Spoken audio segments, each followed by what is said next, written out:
All right, everybody, welcome to the podcast. It's The Problem with me, The Problem. It's a special end of the year extravaganza, a wrap-up fest, palooza. I don't know what you're going to call it, but we're very delighted to have a panel of friends of the show. You may recognize them from the Apple TV Plus show, the podcast, or Life and the News. We've got entrepreneur and co-founder of Cost Plus Drugs, Mark Cuban. What's up, John? Cost Plus Drugs. Welcome, sir. Thank you, sir. That's a wonderful introduction. Journalist, CEO of Rappler, and 2021 Nobel Peace Prize winner Maria Ressa is joining us from the Philippines. Yes. Oh, Maria, it's so delightful to see you again. And founding partner and Washington correspondent for Puck, Julia Ioffe, is also going to be joining us. I want to ask you guys, it's hard not to just start with the main news. Have all of you been suspended from Twitter? And should we just pool our money and buy it? And when I say pool our money, I mean, Mark, will you buy it? Yeah, I kind of figured. It's Elon's company. Elon gets to do what Elon wants to do. He paid the price for admission. You know, win, lose, or draw, we'll find out. Yeah, it's kind of nice to see it in this arbitrary, pernicious You mean state. free speech absolutism? Is that what you mean, John? Okay. I believe that's what I meant. By the way, he who controls the chalkboard controls the absolutism. Now, the person that I think has the most at stake here, if we're being honest, is Maria Ressa, who faces censorship and the penalty of imprisonment in the Philippines. And so it's very easy for us to sit here and watch glibly. But for Maria, I'm assuming this is a chilling bit of turn of events. I think it's both chilling and instructional. You know, it really shows you the basic question is, why does one rich man have that much power over the public sphere globally?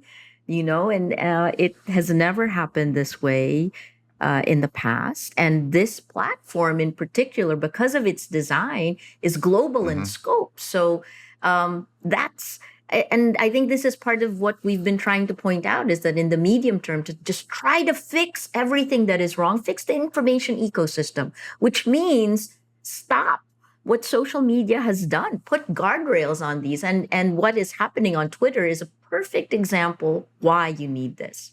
Well, that's it. So, Mark, you know this cat, Mark. You know Elon. You were excited to see him take it over because you thought he could use. But it's pretty clear that there's a fine line between being a disruptor and being the king, utterly narcissistic, anarchist, sanctimonious nutbag. Dictator. What the fuck happened? It's Rupert Murdoch on a different platform. You know, it's always been this way. It's not something new. It's always been this way.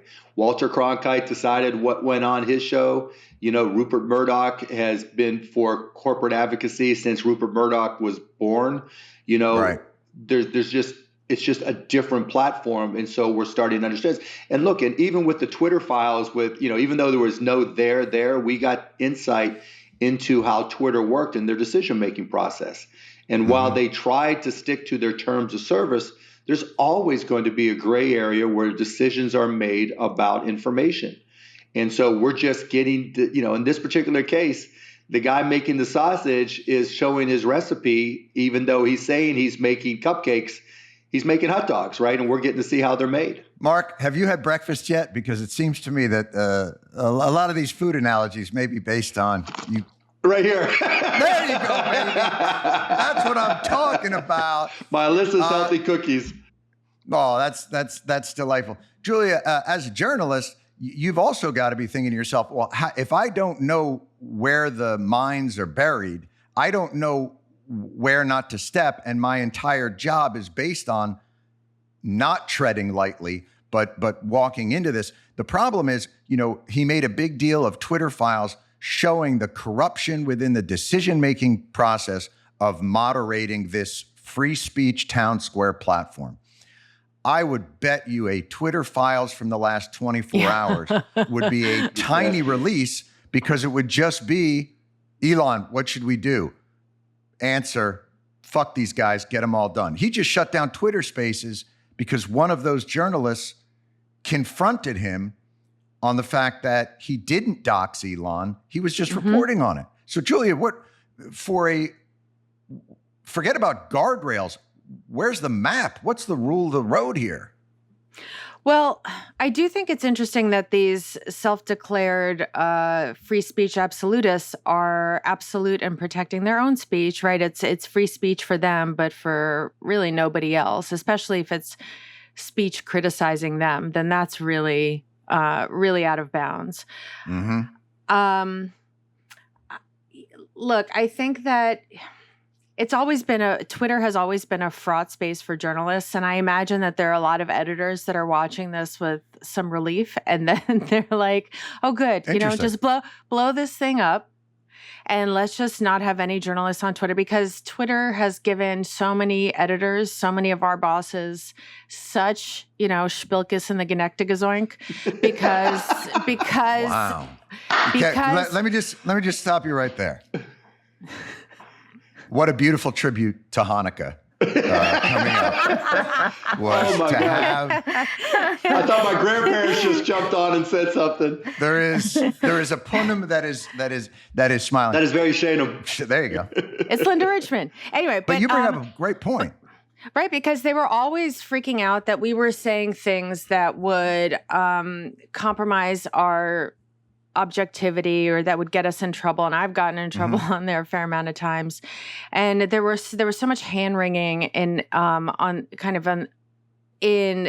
editorial that I think the public didn't see. And I think there are a lot of editors that are just hoping that this thing just blows up. And this way it'll look like it's not that the editors are kind of turning the screws on their journalists, which they've been doing for years, by the way, including at publications like The Atlantic, The Washington Post, The New York Times. But that it'll look like big bad Elon Musk has come out and shut down Twitter for journalists, and they were trying to protect free speech. Well, let's flip it on its head. You could also say that journalists and editors and publications are just upset that they've lost the gatekeeping powers that had formerly been invested in them, and that they had wielded that authority perniciously and in a partisan way.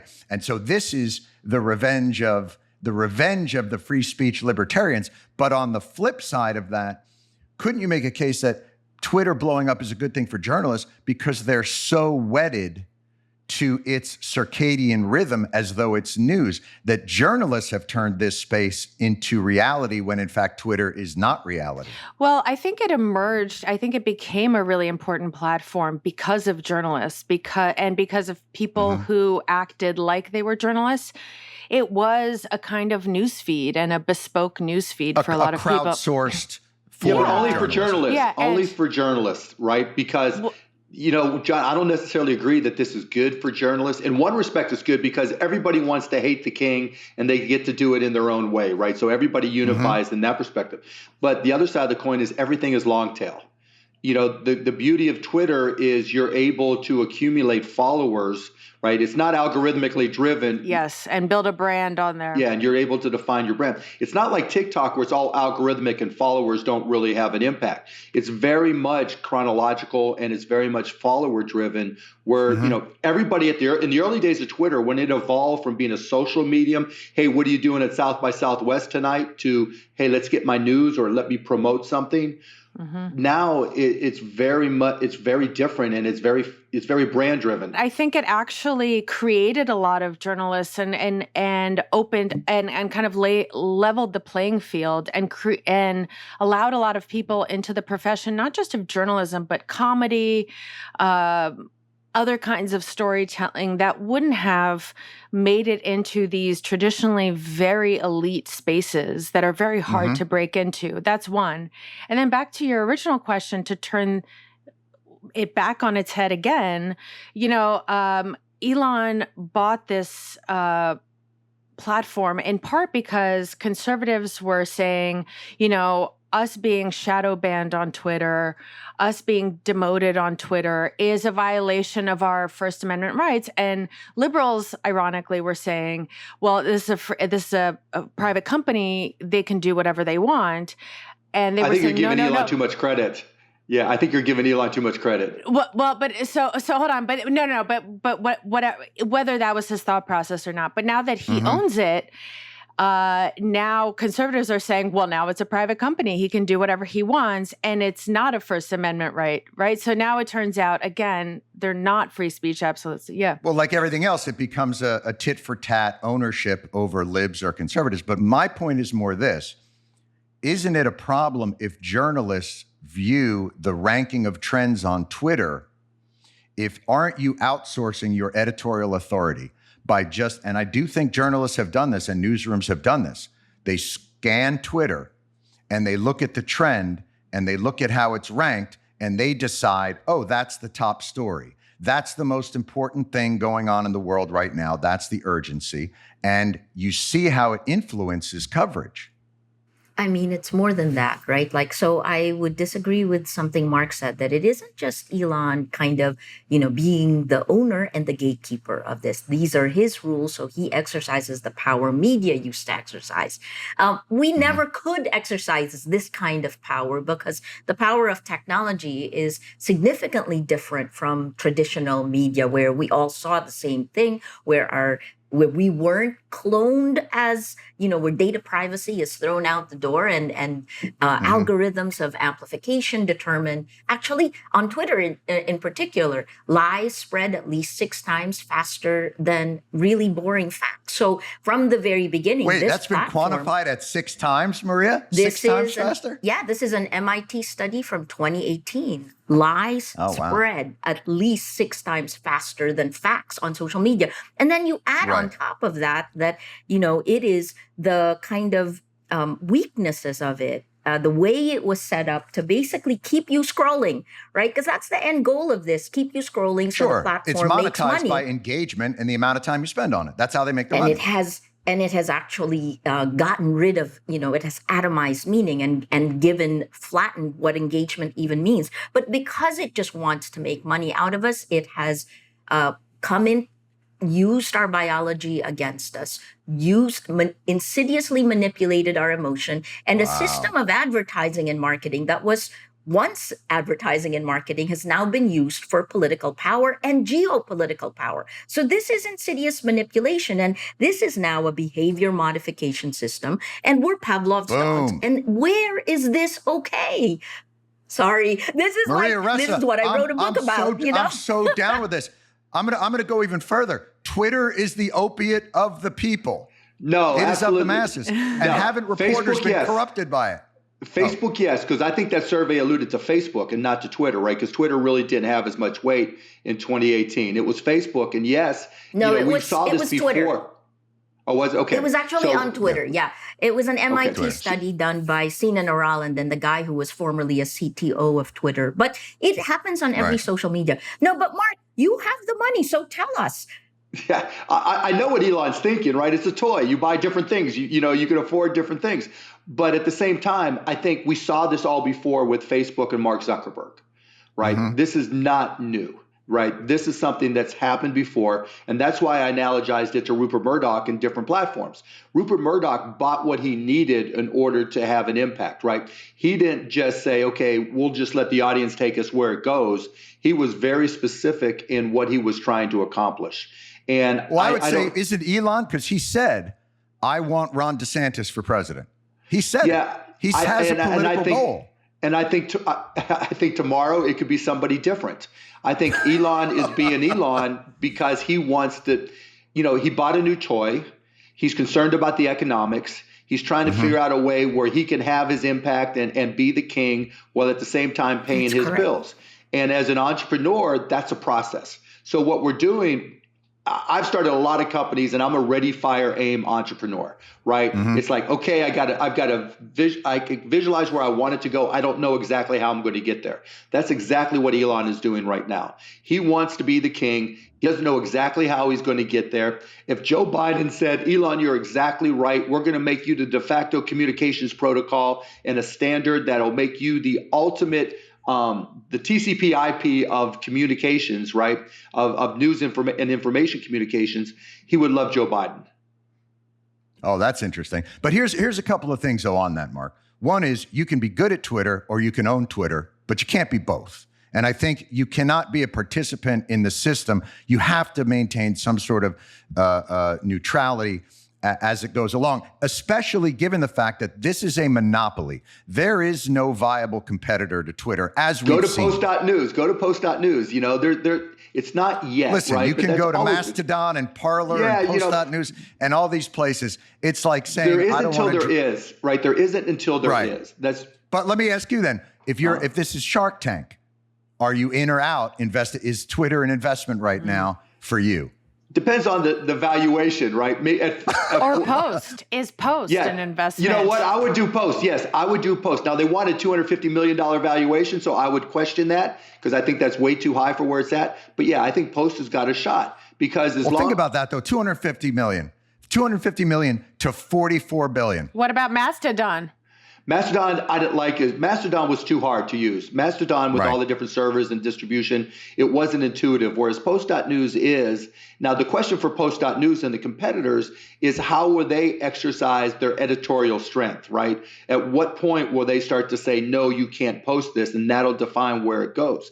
Because are you 4chan or are you 8chan? Or are you Reddit or are you, moderation is always a complex issue. But Julia, I noticed that you shook your head a little bit when I was talking about how Twitter itself had corrupted, as Maria and I were sort of commiserating on behavior modification, that I thought Twitter had corrupted journalists and a news model because it seduced them into likes and followers, and that they allowed the trends and the circadian rhythm of the trends to be real life when it's not. But I saw you shook your head a little bit in disapproval. So where do you disagree with that? Oh, that's just the Jewish way of agreeing. No, I'm kidding.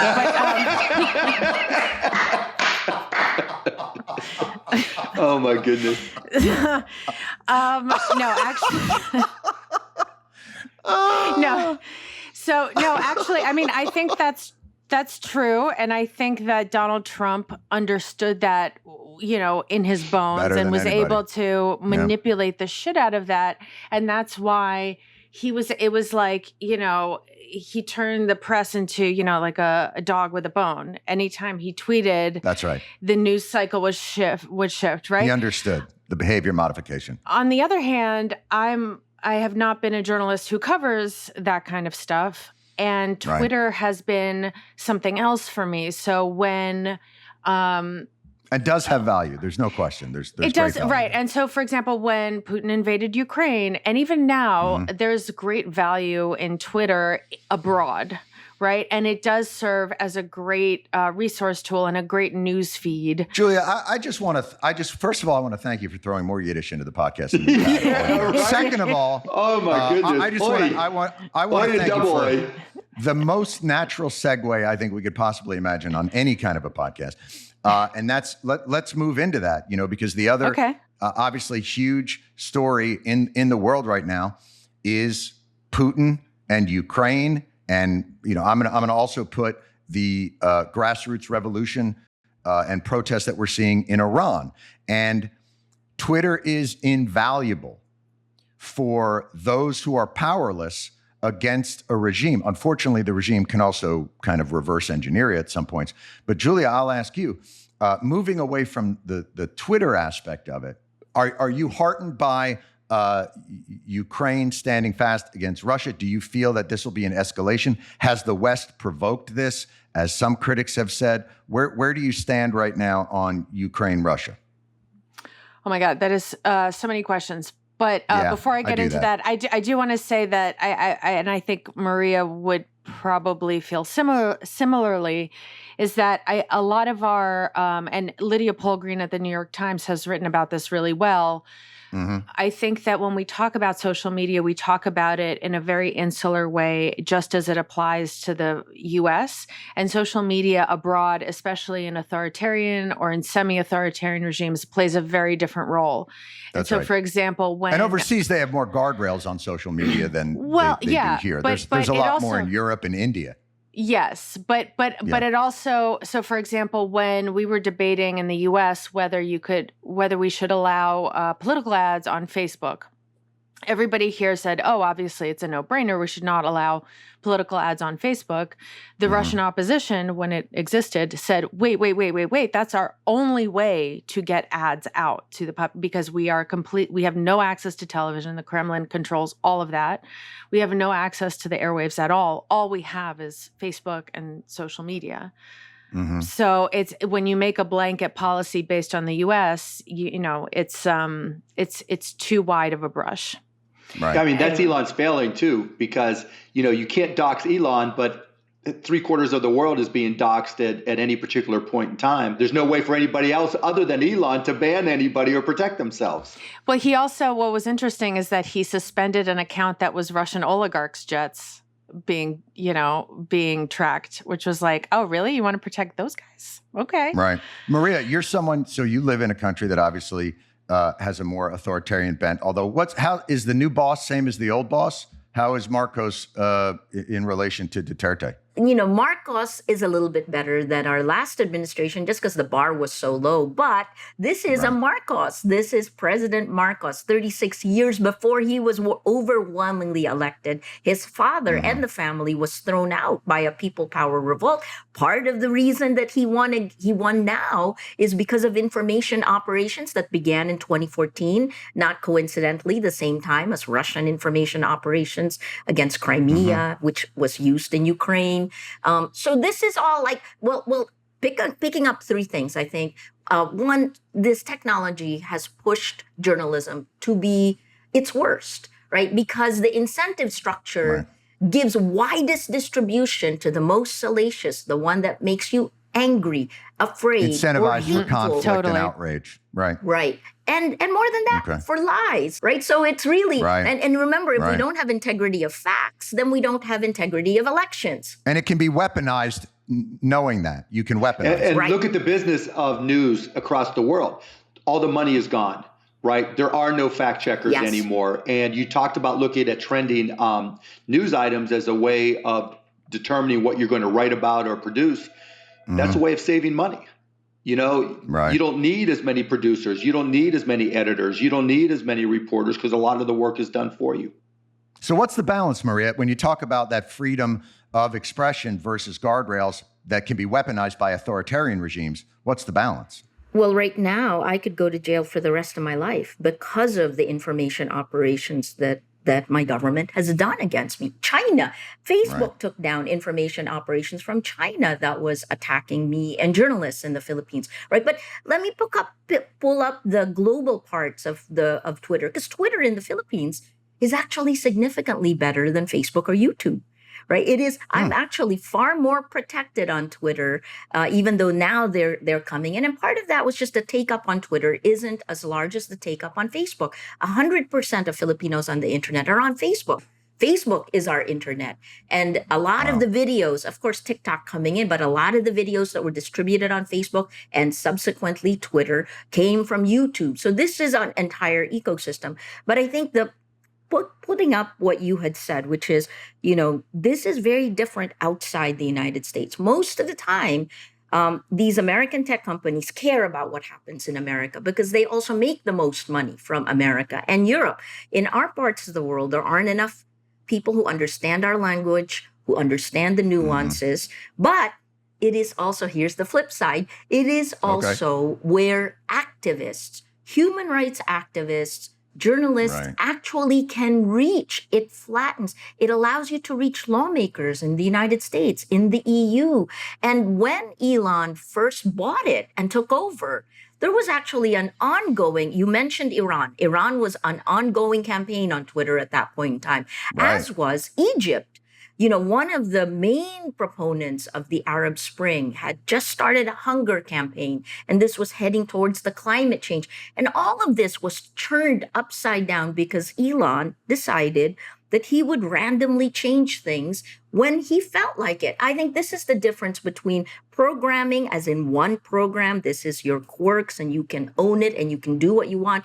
But this is an entire global system where people lose their lives. Boy, Maria, it's enormous. What an underreported story is that the sort of arbitrary machinations of Elon Musk have actually had huge ramifications for activists on the ground in Iran. But then, he's providing, internet for Ukrainians. Like, it's such a mixed bag.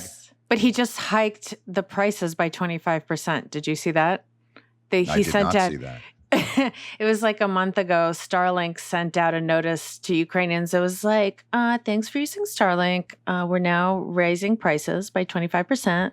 Thanks for using it. Bye. Well, so the flip side of that is Russia, which controls all of the information. And the Russian people, if they had access to the real on-the-ground information in Ukraine, I would imagine Putin would be in a more precarious position than he's even in right now. Julia, how are they getting any of the information? As far as they're concerned, Russia is winning and the denazification continues. I don't know that it's that simple. I think that there was actually a great episode about this of The Daily a few days ago between Sabrina Tavernise, who's a former Russia correspondent, and Valerie Hopkins, who's a current Russia correspondent for the New York Times and who's in Moscow now, which is incredibly dangerous. I'm sure. She went to a draft office, a military draft office, and spoke to people, men going in and their mothers and wives and girlfriends standing outside, and basically what she came away with a very vivid picture of what we've all been picking up on is that Russians are so bombarded with disinformation and misinformation that inevitably they just shut off. And which is, I think, what you see in some corners of the US too, where it's like, I don't even know what to believe anymore. Everybody's lying. And so I'm just going to go back to my little life. Nothing depends on me anyway. The big people at the top decide. They're not going to ask me. My life is too insignificant. My opinion doesn't matter. And I don't believe anyone anyway, because there's too much of it and they're all lying. So I'm just going to shut off. Like a fatalism takes over. Yeah, but that's by design, right? And it's on purpose. Because then when you're called up, you don't want to go, you don't want to die, you don't really understand what the war is for. Most Russians don't really understand what the war is. Some really support it, but most don't really understand what it's for. But then they're like, I don't know, like they called me up, I don't want to go to jail for draft dodging. And I guess the people at the top know better, and I don't know what to believe anymore, so I'll just go. Right. And hundreds of thousands, if not millions of people feel that way. That's a good way to wage a war in the short term, right? But I think that's and you see that, I think, replicated in other authoritarian regimes around the world, and by leaders who lean authoritarian, hint, who bombard you with so much, again, so many lies. Yeah. But at a certain point, Julia, the facts on the ground are the facts on the ground. And if enough Russian families are losing their sons, there is a certain reality to an extended war and a siege that the casualties begin to pile up and people begin to see the terrible price. But they're not Americans. I just want you to understand. They're not Americans. Like, they don't expect their lives to get better. They don't expect their lives to be good. I see what you're saying. I see what you're saying. And that's kind of the Russian zeitgeist, right? In Russia, they're still in the Tolstoy. They're in the Tolstoy era. Yeah. They don't. They expect, like, it's like, okay, can I? Life like, is to suffer. So yeah, and just real quick, this is the joke that will explain the Russian mentality to you, where a bunch of Russian peasants are standing in a giant sea of liquid sewage, and it comes up to like right under everybody's noses, and everybody's standing there with the tops of their heads sticking out, and one guy sticks his head up, looks around, and is like, "Hey, we're all standing here in shit. Why are we doing this? Well, let's go. Let's get organized. Let's improve our lot. Why are we just standing here in shit?" And somebody else looks up and goes, "Shh, stop making waves." That's Russia. Yeah. One of those people, that's why Karl Marx apparently was like, look, we should get out of here. And everybody was like, I don't know how well that's going to work out. Yeah. Mark, I want to talk to you. So you've got media and you've got the political system, but the truth is capitalism is really the thing that interconnects all of these cultures. And ultimately, when Julia's talking about a group of people who decide we're just going to go provincial, we're going to go local, we're going to give up, or then there's another group that's only connecting through kind of social media and information and disinformation and weaponization of said information. But business people have a ground, level reality that they have to stick to that is interconnected and globalized. And what is the power that they can They just influence? leave. They just leave. It's just not worth it, right? Like to Maria's point, most of the money is in the United States. And so it's not worth jeopardizing your brand, because whatever is written is not going to be kind to you if you sustain your business operations in any type of authoritative country.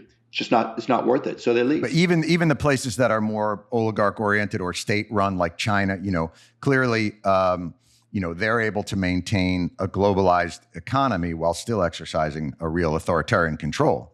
Well, it's changing now too. It depends on what industry, right? So you see what's happening with semiconductors. There's a lot of money to be made in China selling any type of high-end technology related to semiconductors. First, our government is saying, no, you can't do it.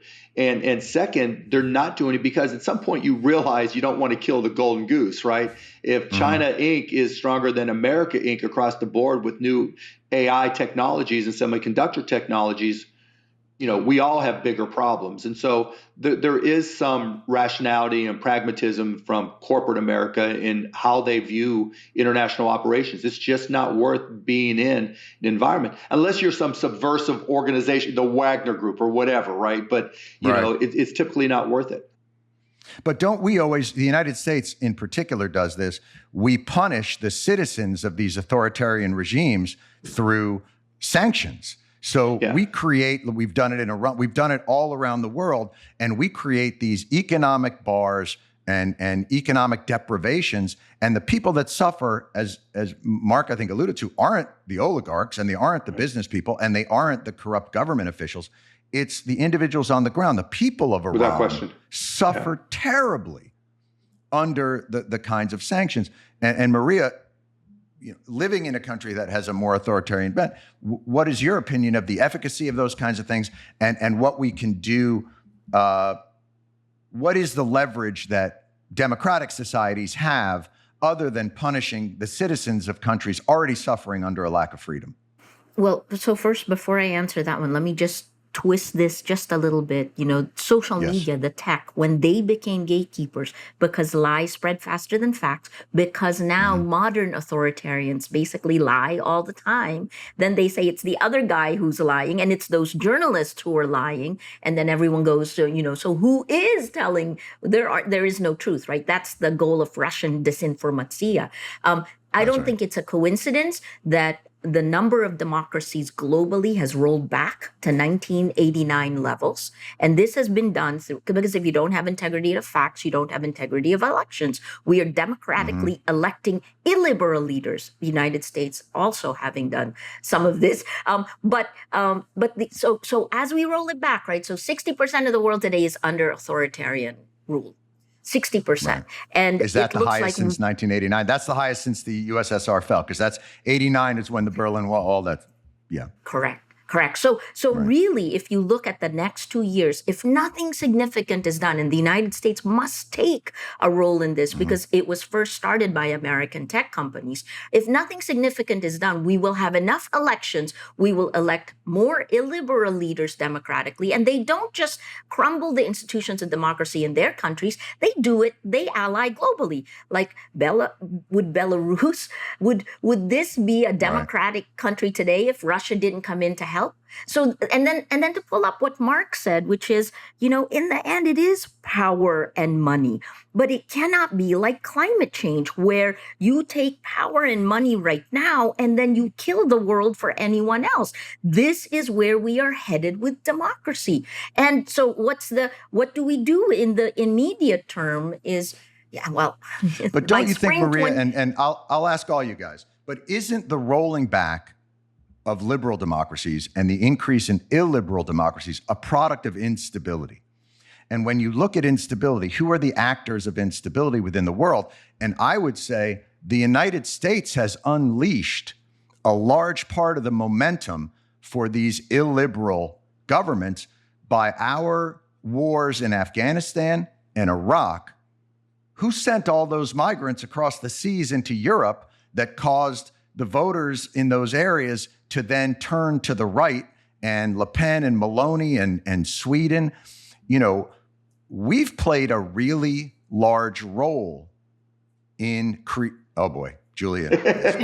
All right. For those of you who are just listening on the podcast, as I was getting up ahead of steam about the United States policies leading to illiberal democracies, Julia, let the record show, Julia Ioffe has raised her hand, and the chair recognizes the gentlewoman from her, what appears to be her library. Yes. Yeah. I think that is partially true. I think the migrants coming from across the sea to Europe are the result actually of people rising up and asking for democracy, and countries like Russia coming in and trying to put that down, and countries like Putin specifically weaponizing. But you're talking about in Syria pretty much solely. Well, no? that's what happened. That's where they were mostly coming from. That is what gave us Brexit. That is what gave us mostly the right turn in European politics. That was Putin helped create that flow of refugees in 2015 by coming in with tremendous air power that the Syrian regime no longer had,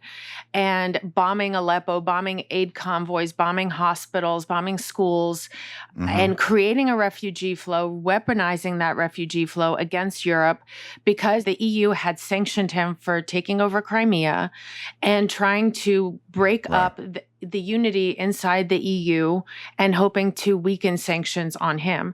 So I think it's a little bit. That doesn't excuse our actions in Iraq. and Libya. but I understand. But I think that I think where the argument falters a little bit is the presumption that, again, it's very. I find that argument to be a little bit solipsistic and provincial, which is that's my trademark, Julia. That's what I do.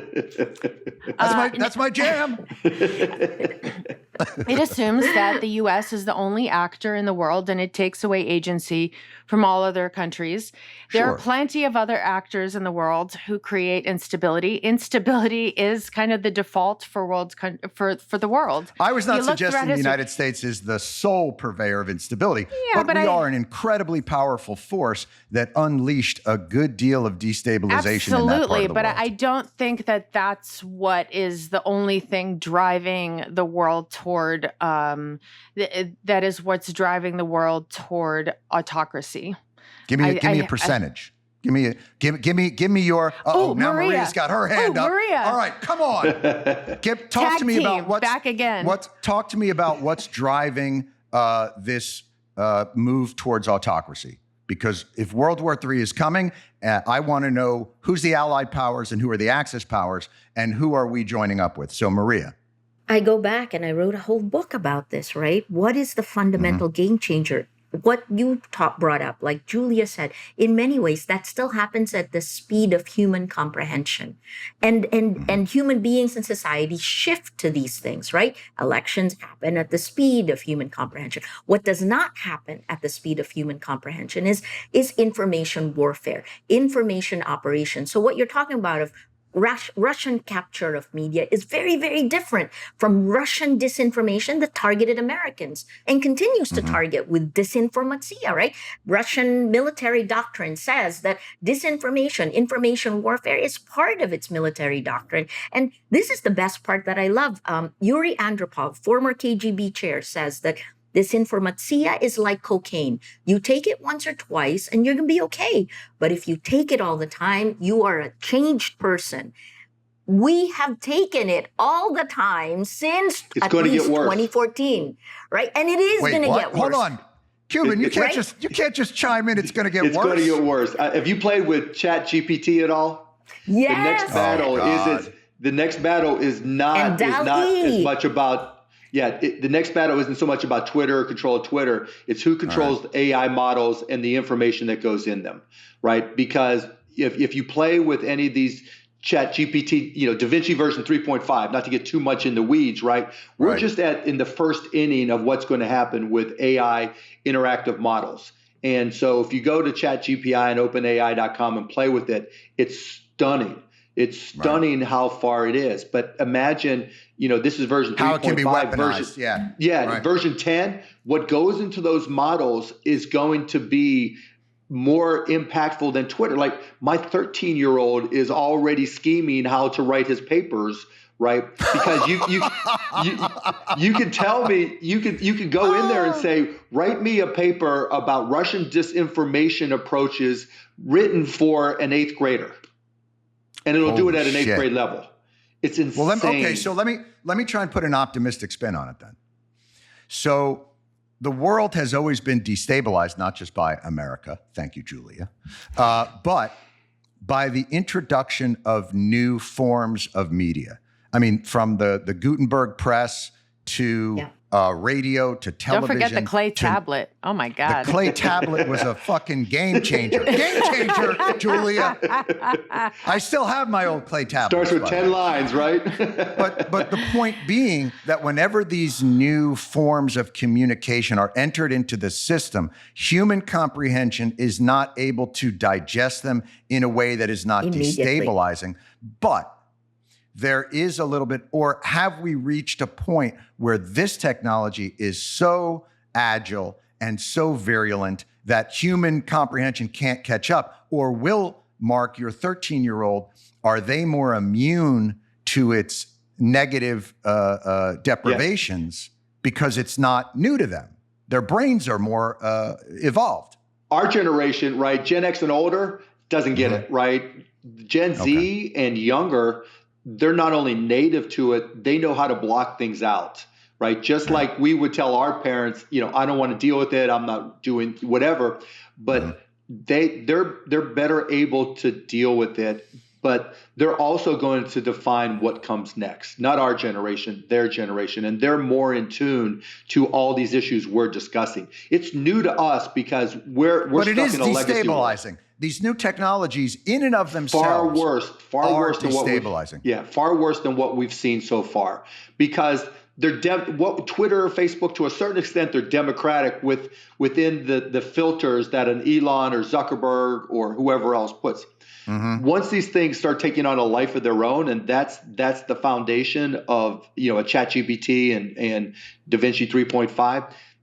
Taking on a life of its own. So the machine itself will have an influence, and it'll be difficult for us to define why and how the machine makes the decisions that it makes and who controls the machine. Julia, you've seen this from the Russian side, the American side.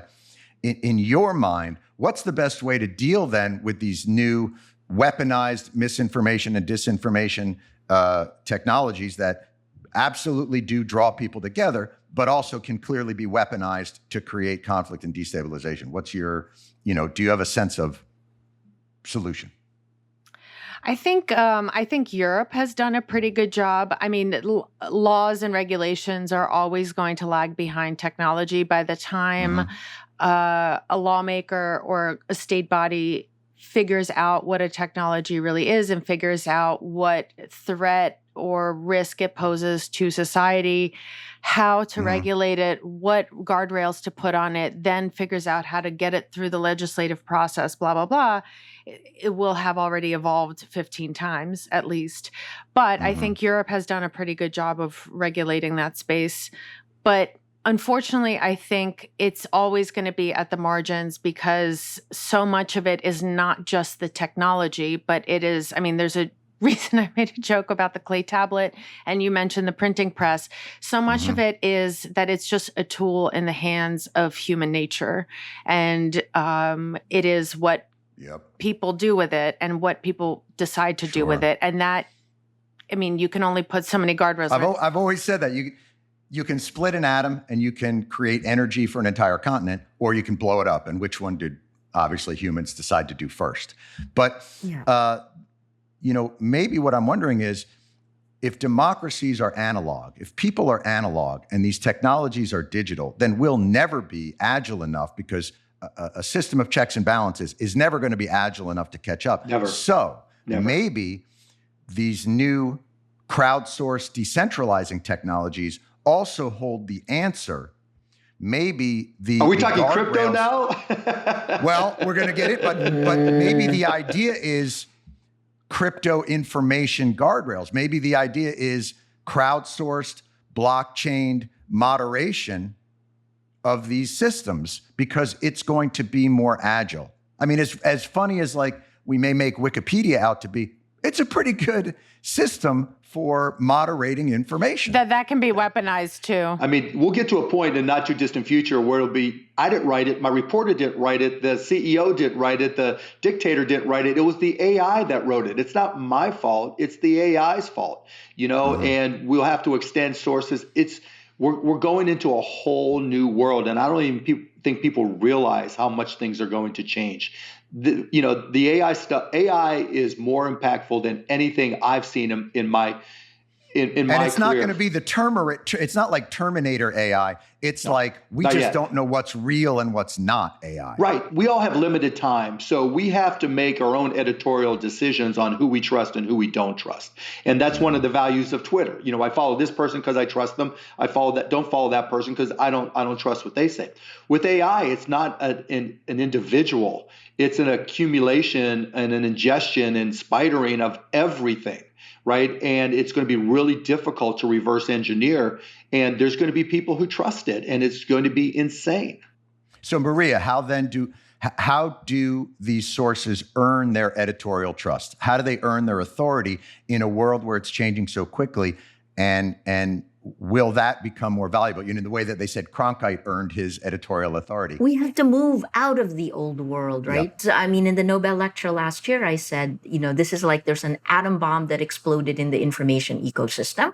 And we have to do what happened when the atom bomb exploded. And it still is, right? So what did they do? The world came together in a completely different way. They created the United Nations. They created NATO, the Universal Declaration of Human Rights. What are the standards and ethics? What are the values that will govern this? Why is this what manipulates our emotions and our minds? Why is that not governed the same way that genetic technology, CRISPR technology, is governed from the very beginning? Laws were put in place. We can now customize babies, but we can't because government stepped in. Democratic government stepped in and said, we can be gods, but we don't have the wisdom of gods. And this is where I do say the same thing Julia said, which is the EU is ahead of the game, but it is because the United States and other democratic nations have let power and money loose without guarding the people, the users. We need to move from being users to citizens and demanding. Julia's not there's even a better Jewish business agreeing now. bureau. She's just flat out agreeing. She's just actually now.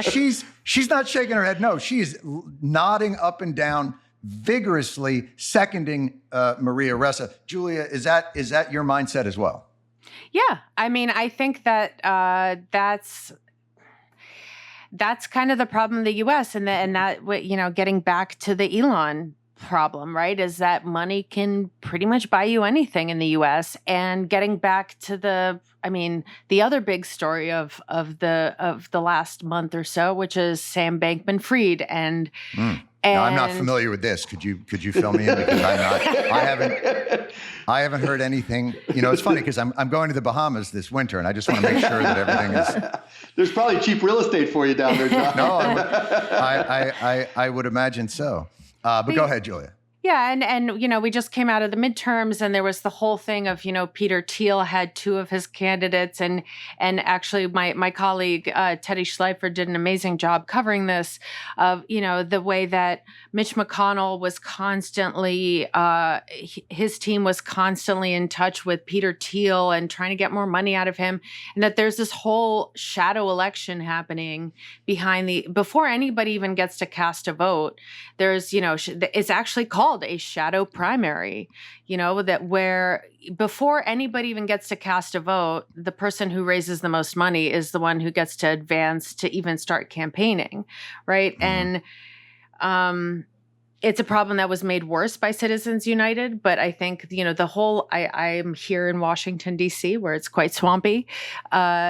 Yes, like it is. the lobbying apparatus is insane. The fact that you can, stop any bill, that you can add all kinds of things that gum up the works, that prevent the kinds of regulations that you need to control this kind of technology from getting out of Julia, hand. are you about to make an announcement that America needs a superhero, and you have a big, major announcement to make concerning that? Maybe perhaps with trading cards, and you dressed up in NFT trading cards, right? NFT trading cards and some kind of superhero. I'm not. Oh my God. I'm even worse at Photoshop than Donald Trump is. All right. Oh my But God. getting to that, Mark, Julia brings up Sam Bankman-Fried became a player, not just because of his whatever crypto and hedge fund and Alameda and FTT tokens. He became a player because he had millions of dollars to give to the political system. That's how he insinuated himself. And he did it as much as he's doing his Chauncey Gardner routine now in all of his interviews. Like, I don't Great know how movie. this happened. I just woke up. Flawless. The intention was, I think, to corrupt the parts of the system that he knew needed to be corrupted for him to carry on his scheme Of course. unfettered. Yeah, all this comes down to transparency, right? Where there is no transparency, there is extraordinary risk. And we all try to shortcut things through trust, through brands, et cetera. And whether it's, authoritative regimes, whether it's United States, whether it's dealing with digital, whether it's dealing with AI, whether it's dealing with pharmaceuticals, where you find opacity and lack of transparency, you're going to find fraud at one level or another. And so when it comes to legislating any of this, it comes down to who's willing to keep the kimono open. And like Maria was talking about CRISPR and everything, that's relatively transparent because people have to experiment and those things get published. We don't see that in politics and business and other areas. And so where we can legislate for transparency, where you have to disclose all these things, because it's digital, it's easier to disclose, it's easier to review, it's easier to analyze, but we have no transparency. And as long as that's the case, SBF can do what he did. Just like Donald Trump used to say, yeah, I know these politicians because I gave them all this money and they'll do what I said. The game. But isn't it a hasn't matter of changed. degree, though? Because when you think about, okay, there's no transparency we knew that this guy was giving people money. But I think when the Supreme Court redefined corruption as it must be explicit quid pro quo, we lost a really great tool at rooting out this kind of insinuation. And I'll go even further. When I look at the intricate workings of Wall Street, it doesn't look that much different from the shit that Sam Bankman-Fried pulled. Of course not. And that the legalized corruption that we have in this country looks very similar to, everybody wants to go, well, that was clearly a Ponzi scheme. Well, how the fuck is it different from a lot of the stuff that I see at the heart of congressional stock trades and conflict of interest on Wall Street and payment for order flows and all that other shit that goes on there? It's not different. I mean, money buys power, period, end of story. And once you get it, there's different ways of confirming it. In the case of Elon, he buys the platform. In the case of Sam Bankman-Fried, he bought politicians. And particularly in an area that people don't fully understand, like crypto. I heard this line the other day. It takes a couple frauds to pop a bubble, right? A financial bubble. It took Enron and WorldCom MCI. Now it's going to take, what we saw with Sam and with Terra and Luna and all the others there and Three Arrows Capital. So now crypto will get its act together, but we don't have the equivalent in government. We don't have the equivalent in politics yet. Everybody's still corrupted. And you talk about domination. It's a two-party system. It's the easiest system in the world to dominate because if you can rise to power in one of the two, you have half the power. And but to until we Maria's change point, it, that's just America. Yeah, And I get the this. Yes, system is American, now globalized, and when you look at the largest, but they donations, call the president the leader of the free world for a reason. And that's within a two-party structure. So there's a duopoly.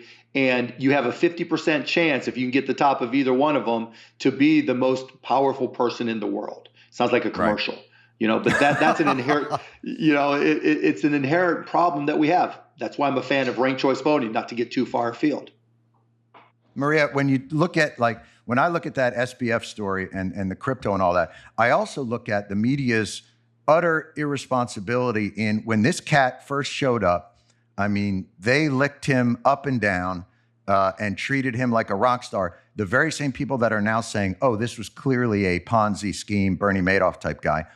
How do you when I look at CNBC or Fox Business or these are 24-hour news organizations that have basically become kind of cheerleaders for a lot of these incredibly risky and newfangled types of financial instruments that most people don't understand. And ultimately, retail is the group that gets screwed. So how do you put the screws to a media to be more responsible, not just the companies? Well, so it's not even just that financial instrument. It's technology again, right? Because the crypto part was the beginning of it. And then, so how did everything shift? Because we all believed in the power of technology. Again, I was the truest of true believers in social media until it became unfettered and the harms were very, very clear. And it became very personal. In crypto, all of the things that they used to say. So what did I do? I worked with Civil. I was on the board and I looked at it and I was like, this is not quite anything that it's built up to be. So I think definitely you talking about crypto tech or reporting, crypto and I mean on almost all fronts of what I think at the beginning, and this would be from 2014 moving forward, right? Everybody, it's the hockey stick of growth. And there was always the unicorn. Everyone wanted to be the unicorn. I did a startup. I did a Series A, right? And that's what everyone wants. People thought there was a shortcut, that easy money is easy money, and tech was the way to do it.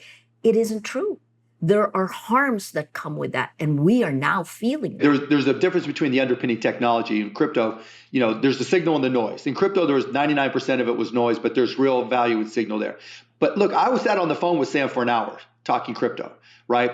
And he's smart, he understands it, but I didn't know he was a crook any more than any other Ponzi schemer. You don't know until you know, right? He's in his particular case. But the question is, we can't just dismiss him as a crook because he's following a playbook that has actually been, made. Well, that's what psychopaths do, right? They see the obvious. He went from a crook to a psychopath. Yeah, well, they go. Sometimes they're one and the same, right? Right. So maybe the lesson is this, guys, and I'm cognizant of your time, and we'll wrap up. And I've so appreciated the conversation. It's this. With technology and all these things that are associated with technology moving so quickly, there's no question that people, given our true nature, will pervert almost anything you put in front of us.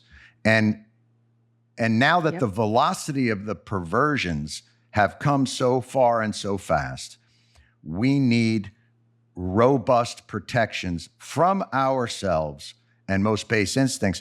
And we don't know where that's going to come from, but we're hoping that it comes from the collective efforts of well-intentioned, smart people who will be earning their authority. Yes?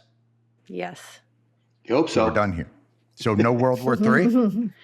I mean, you can argue that World War III is happening already. It just has lousy branding. Right? I mean, you can argue it is happening, and it is not just a conventional war in Russia and Ukraine. It's individual. Sorry, I'll shut up on that because I do think we are in a war, each of us on these platforms. But it comes with the inability to tell fact from fiction all across the board. And is it any surprise when the companies, the platforms that connect us, prioritize the spread of lies? It's almost like telling your kid, lie all the time and I'll keep rewarding you. That's the world we live in. Boy, that's such an incredible point. And I think about my kids because they're now getting to the age where they're about to go off to college. But so much of their education when they're younger is, don't cut people in line. It's nice to be important, but it's important to be nice. All these sort of really basic rules of the road without acknowledging that the road has changed so drastically. And maybe some of the antidote to this is to get into the schools and start revealing the matrix to them early. Here's what they're doing to you Here's how you need to combat it. Julia, what do you think? I was going to say that one of the harshest revelations of adulthood for me was learning that all of those rules were actually not true, and that I was the one sucker who thought they were. That I was There's two of us. There's at least two of us. Do you know what I mean? Three. I was like, oh, Three are we of not us. actually doing this? Am I the one idiot who thought this was that I was taking this all literally? Shit. Right. You know, and I think the people and that was one of the things that so I think disillusioned me about adulthood, that all the things that I was taught as a kid by my, very idealistic anti-Soviet parents, like dissident parents, was that actually the people who get the furthest in America are the people who say those things but do the exact opposite. Right. That's dark, Julia. I hope they were wrong, we can't end on Julia. dark like that. We can't. I'm sorry. I refuse to believe it. And here's what I think. The overwhelming majority of people, truthfully, just want to be left the fuck alone. Yeah. That's true. That's bad. They want to be left the fuck alone. And it doesn't take many to destroy the value of the whole. It's a, you have to try and distinguish between ignorance and malevolence. And the better we are at doing it, there's always going to be people who want to reverse engineer the information we give them with malevolence. But generally, ignorance is epidemic and curable, and malevolence is we just have to limit the damage, in my mind. We just have to cure cancer. It's like what you just said. Coming. Is like, That's coming. We That's just have coming. to get world peace, It's No,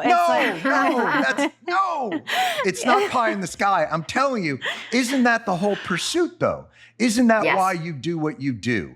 Isn't that why we do this? Yeah, it's asymptotic. It's like you'll never reach the limit. I don't know. It doesn't matter, man. Sure, pursue it. It's like in the pursuit. Everybody's got to be Sisyphus, because at some point, if we're all fucking Sisyphus, the rock goes over the mountain. It has to. Or at least moves. Has to. Fine. Or moves. Wrap it up for us, Mark. Wrap it up for us. Oh, thanks a lot. The most valuable asset any of us have is our time. And digital information gives us a shortcut so we can retain as much time as possible. So we take advantage of that shortcut. And people who are malevolent understand that. And they understand how to take advantage of our quest to retain our time. And so, again, I'll go back to transparency. Social media is 10 years old. 11 years old. And so in the time frame of life and generations, it's just a smidgen. And when we look back in 20 years, we'll realize we screwed it up a lot, but I think we'll figure it out. And I think, social media won't have the impact that it once had. AI is our risk factor right now. And we need to really be concerned about ethics, because it'll be the information source that we go to above and beyond social media that can be influenced. And we don't even understand how that works yet. And we better learn those lessons quickly. Guys, I can't thank you enough for spending your valuable asset of time with us. Maria Ressa, Mark Cuban, Julia Ioffe. It's our year in review wrap-up podcast extravaganza. Thank you so much, guys. It's The Problem with Jon Stewart. Check us out on Apple TV Plus as well. And we'll see you guys in the new year. Thanks so much. Thanks, everybody. Thank you. Thank you.